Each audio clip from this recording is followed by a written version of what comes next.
नमस्कार सबैजनालाई। स्वागत छ हजुरहरूलाई नेपाल अनलाइन स्कुलद्वारा सञ्चालित कक्षा 4 को मेरो गणित भन्ने विषयको कक्षामा। आजदेखि चाहिँ हामी कक्षा 4 को मेरो गणित विषय सुरु गर्न गइरहेको छौँ र तपाईहरुसँग किताब छ होला जहाँसम्म मलाई लाग्छ। र किताबलाई हामीले हेर्दाखेरि हाम्रो पहिलो पाठ रहेको छ ज्यामिति है, जसलाई अंग्रेजीमा बोल्नु पर्दा के भन्नुपर्ने रहेछ त जियोमेट्री है, जियोमेट्री अथवा ज्यामिति।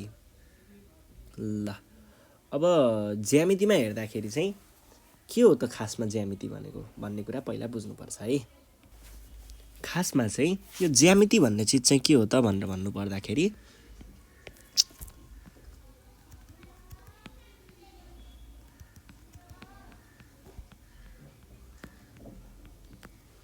ज्यामिति भनेको चाहिँ यो गणितको चाहिँ एउटा यस्तो हाँगा हो जसले चाहिँ के गर्छ त, के को बारेमा अध्ययन गर्छ त भन्दाखेरि कुनै रेखाहरूको बारेमा है, कुनै रेखाहरूको बारेमा, कुनै आकारहरूको बारेमा अथवा कुनै चाहिँ वस्तुहरू, ठोस वस्तु हैन, ठोस वस्तुहरूको बारेमा, यी कुराहरूको बारेमा चाहिँ हामीले ज्यामितिमा अध्ययन गर्ने गरिन्छ। ठोस वस्तु, रेखा, बिन्दु, आकार यिनीहरूको बारेमा चाहिँ हामीले यहाँनेर के गरिन्छ त अध्ययन गरिन्छ है।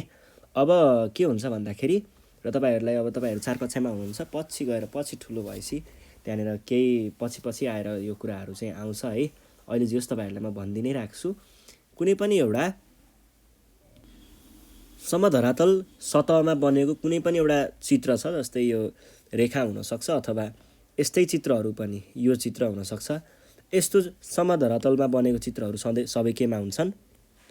2D मा हुन्छन्, जसलाई हामीले के भन्छौं त 2 डाइमेन्सनल भनेर भन्छौं है।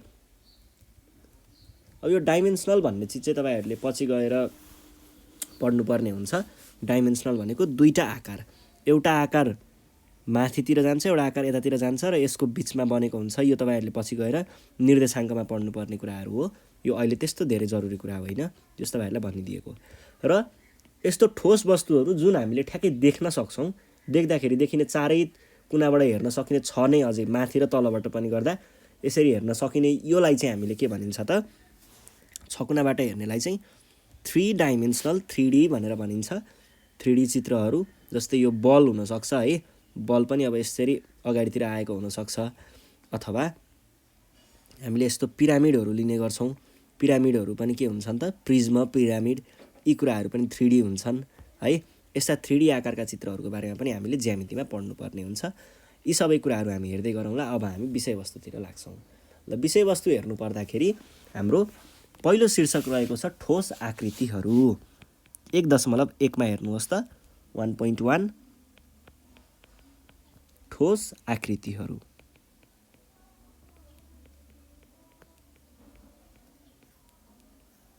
ठोस आकृतिहरूमा अब हेर्नुस् है, त्यहाँनेर हामीलाई के भनेको छ, तल दिएका तलको तालिकामा केही ठोस वस्तुहरू, तिनीहरूको गणितीय नाम र केही भौतिक नमुनाहरू दिएका छन्। तालिकामा दिए जस्तै अन्य दुईवटा भौतिक नमुनाहरू थप्न सक्छौ भनेर प्रश्न गरेको छ। अब म यहाँनेर त्यो के दिएको छ त तालिकामा भन्ने कुराहरू देखाउँछु है। ठोस वस्तु, ठोस वस्तु छ यहाँनेर, अनि गणितीय नाम,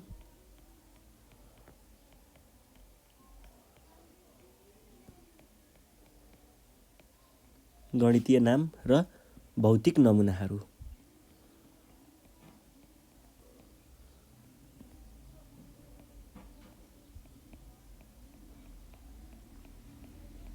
अब यिनीहरूलाई अंग्रेजीमा भन्नु पर्यो भने के भन्ने हेर्नुस् है। ठोस वस्तु भनेको अंग्रेजीमा के हुन्छ, सोलिड्स, सोलिड्स भयो। गणितीय नाम भनेको यसलाई जियोमेट्रिक नेम अथवा म्याथमेटिकल नेम भन्न सकिन्छ।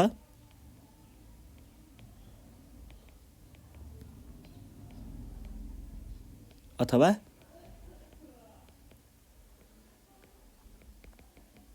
म्याथमेटिकल नेम भनेर बुझ्न सक्नुहुन्छ। र भौतिक नमुना भनेको के भयो त, फिजिकल स्याम्पल्स अथवा एक्जाम्पल्स। फिजिकल यो स्याम्पल्स भनेको नमुना हो, भौतिक भनेको अङ्ग्रेजीमा फिजिकल हो है। ल यो भइसके पछाडि अब हामीले किताबमा दिएका चित्रहरू हेरौँ है त। किताबमा पहिलो चित्र के दिएको छ, ठोस वस्तुमा एउटा आयताकारको चित्र दिएको छ है। आयताकार भनेको कस्तो हुन्छ त,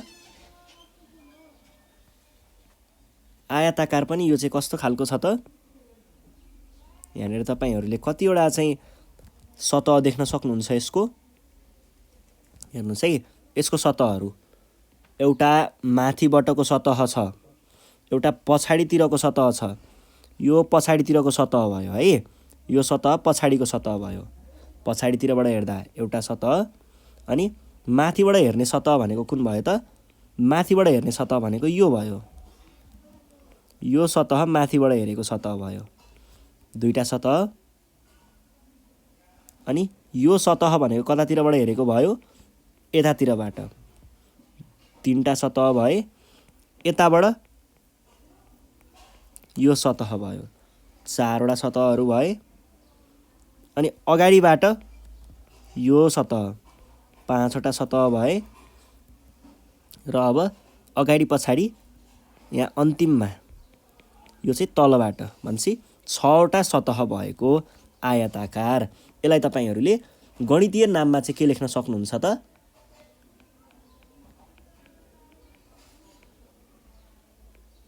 आयताकार सडमुखा,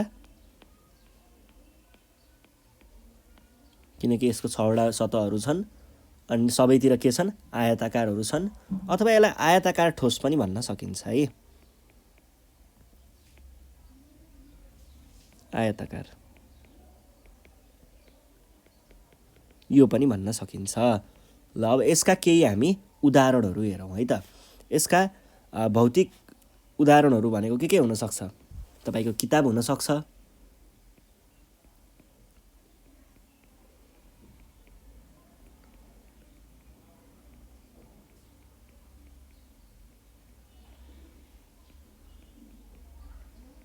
यो किताब हुनसक्छ, अथवा चाउचाउको कार्टुन हुनसक्छ।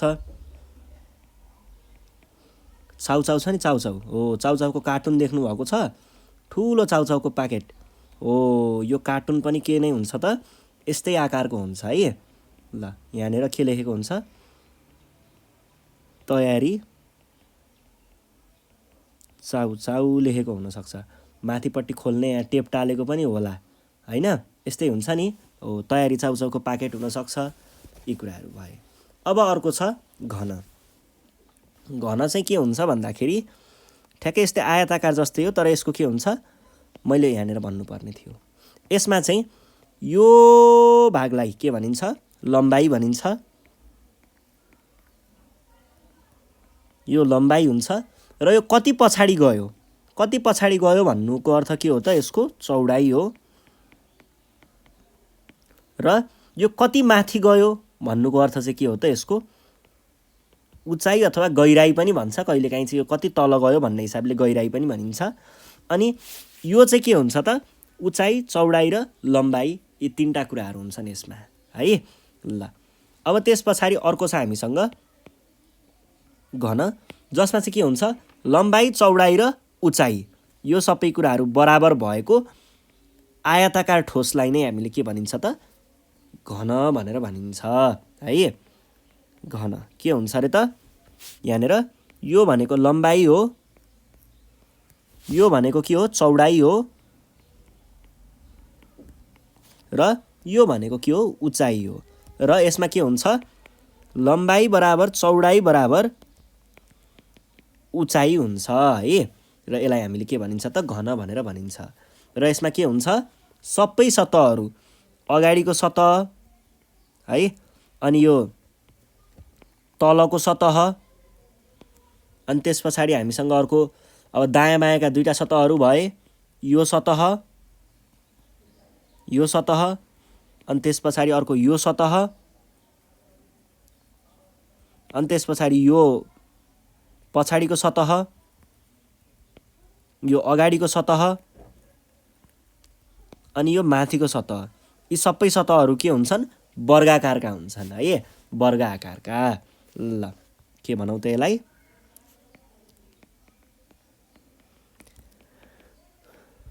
सबै सतह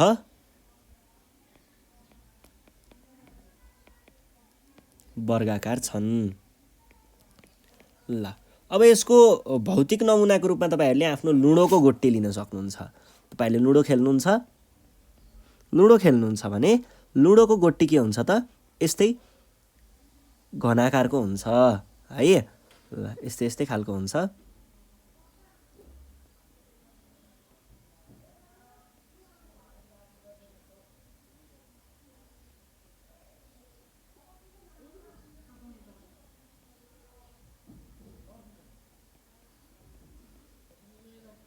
यस्तै खालको हुन्छ ठ्याक्कै। माथिको सतह चाहिँ एकछिनै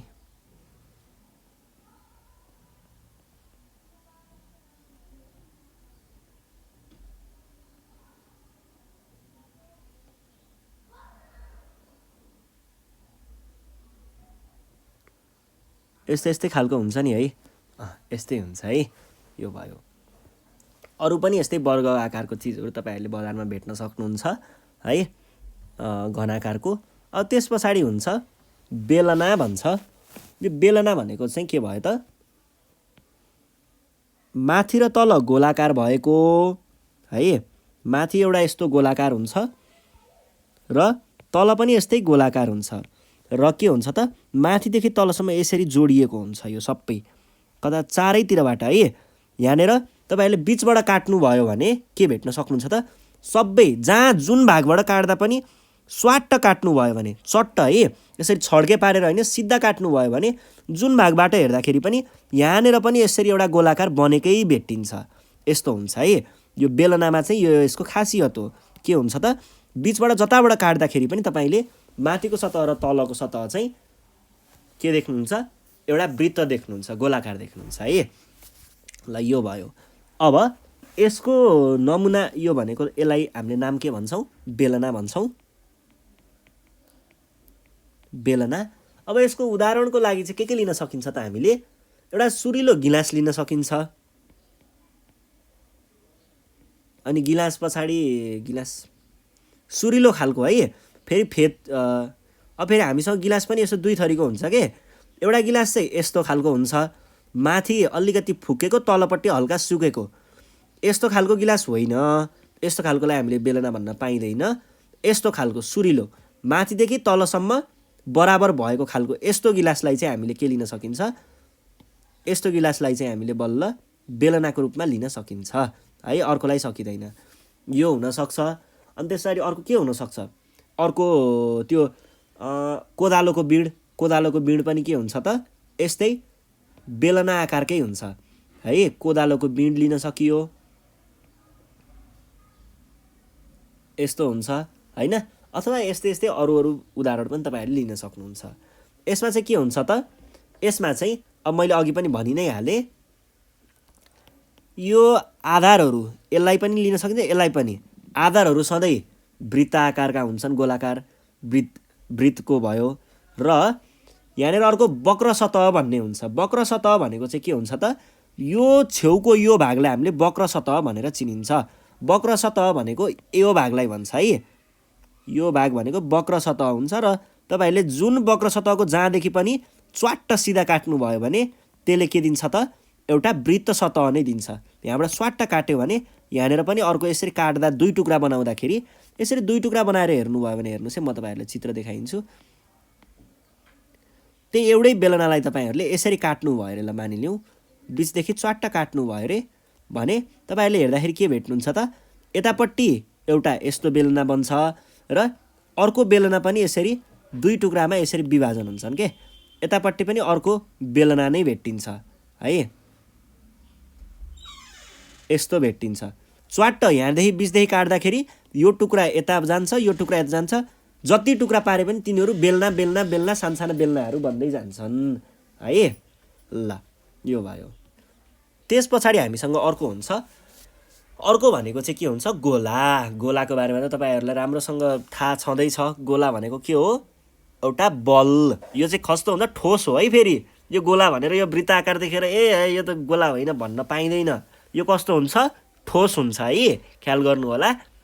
अब ठोस गोला भनेको त्यही तपाईँहरूले देखेको भकुन्डो, फुटबल, बास्केटबल, भलिबल के बल देख्नुभयो सबै के हुन्छन् गोलाकारकै गोला नै हुन्छन् है। ठोस गोला गोला यो भयो। अब यो चाहिँ गोला ठोस, अब यो तपाईँहरूलाई त्यस्तो भनिराख्नु जरुरी भएन होला सायदै है, यस्तो हुन्छ। अनि त्यहाँ पछाडि तपाईँहरूले अब म यहाँ एउटा बलको चित्र बनाइदिन्छु, तपाईँहरूले बुझिहाल्नुहुन्छ त्यति बनाए पछाडि। यस्तो खालको बल, ल यो भयो। यस्तै यस्तै अब अरू विभिन्न बलहरू पनि लिन सक्नुहुन्छ, सबै के हुन्छन् गोलाकारकै हुन्छन् है। अब यो भयो नेपालीमा। अब यही चित्रहरूलाई अङ्ग्रेजीमा भन्दा के भन्छन् भन्ने पनि त जान्नु पर्यो नि त। अङ्ग्रेजीमा भन्दाखेरि यसलाई भन्छ क्युबोइड। के भन्दो रहेछ? CUBOID क्युबोइड यसलाई। र यसलाई भन्छ क्युब, CUBE क्युब। क्युबमा लम्बाइ चौडाइ र उचाइ बराबर हुन्छन्। क्युब भनेको के हो त? घन है। र यो भनेको के रहेछ? क्युबोइड भनेको आयताकार ठोस। त्यस पछाडि यो बेलना, बेलनालाई अङ्ग्रेजीमा CYLINDER सिलिन्डर भनिन्छ, बेलना। र यसलाई स्पियर भनिन्छ, SPHERE स्पियर है। गोलालाई इङ्ग्लिसमा स्पियर भनिन्छ। ल यो भयो। अब म तपाईँहरूलाई केही यहाँनिर यता मेरो वरिपरिमा भएका केही उदाहरणहरू, भौतिक उदाहरणहरू चाहिँ म तपाईँहरूलाई पेश गर्छु है त।